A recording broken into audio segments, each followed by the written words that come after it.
السلام عليكم، ازيكم عاملين ايه؟ يا رب تكونوا بخير. النهارده هعمل لكم بقى عصير مانجا فريش زي ما انتم شايفين، طريقه سهله وطعمه حلو قوي. شايفين الكوبايه عامله ازاي؟ حطيت قوالب تلج كده بتسقعه وتبقى حلوه. تعالى اقول لكم الطريقه واخليكم بقى تعملوها بطريقه سهله قوي وبسيطه. زي ما انتم شايفين كده، كوبايه عصير مانجا فريش كده لذيذه جدا ومنعشه كده في الحر اللي احنا فيه دوت. زي ما انتوا شايفين هنجيب بقى المانجا وهنقطعها بالشكل دوت. كانت هي عندي في الفريزر، زي ما انتوا شايفين هبدأ اقطعها كده معاكم. يلا بقى نكونش وصلت لغاية كده، ما تنسوش بقى تدعميني باللايك. اللايك طبعا يا جماعة اللي بيرفع طبعا الفيديو.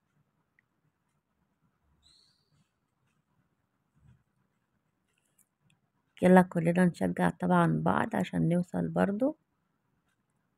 وشكرا جدا للكومنتات الحلوة اللي بلاقيها بجد. ربنا يخليكم يا رب ويحقق لكم كل اللي تتمنوه يا رب. كده انا بقطع المانجا كده زي ما انتم شايفين، وفي مكون سري بقى حلو قوي قوي قوي، هيديها قيمة غذائية جدا جدا.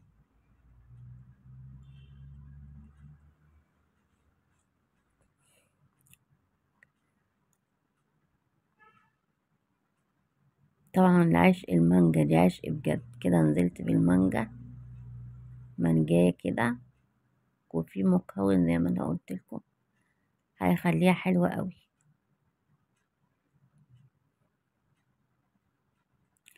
طبعا كمية السكر حسب الرغبة، انا حطيت كوباية.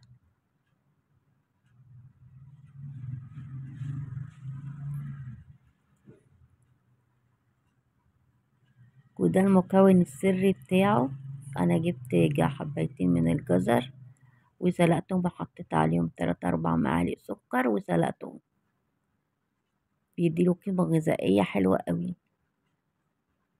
وهننزل بقى بالمية نص الكمية، نص الكبة زي ما انتوا شايفين، وهنبدأ نضرب كده بالشكل ده.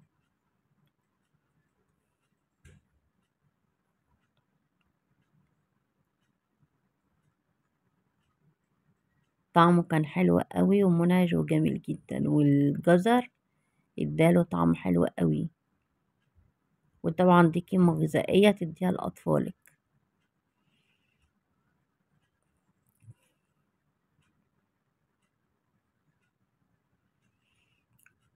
طبعا انا لقيته خفيف شوية فحطيت منجاية كمان،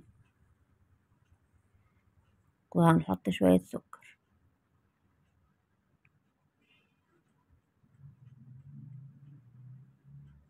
هنحط شوية سكر في المرة اللي جاية.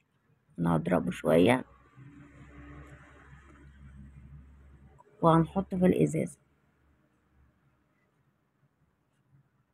زي ما انتوا كده شايفين. ضربته عشان لقيته خفيف شوية فحطيت كمان منجاية واحدة.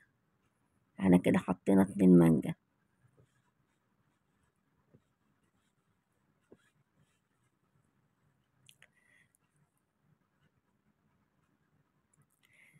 هي عملت معايا كمية حلوة برضو مش وحشة. كده جبت الازازة بالشكل ده كده. بصوا اعمل ازاي، قوامه تقيل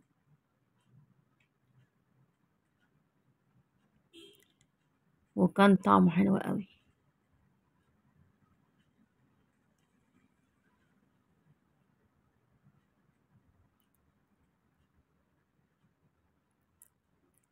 بصوا القوام بتاعه.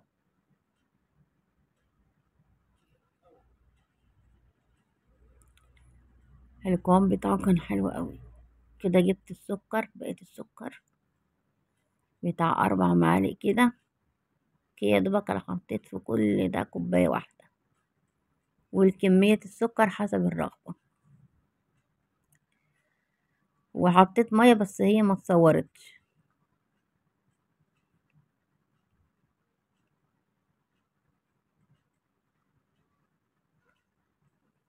هنبدأ نضربهم بقى.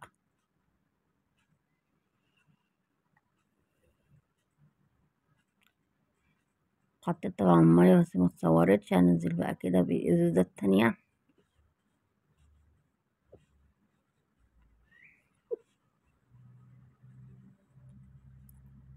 شايفين بقى قوام العصير بقى، انا حطيته كده في الكوباية وعليها تلج زي ما انتوا شايفين. بجد كان العصير طعمه تحفة تحفة تحفة.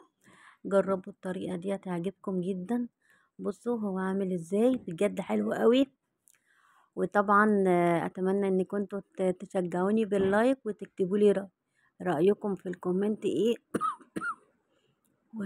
وتجربوا الوصفة بتاعتي الجميلة ديت. عصير طبعا حلو قوي ومغذي. ممكن تشربيه لأولادك، يفيدهم جدا. وأتمنى اللايك والاشتراك. مع السلامة.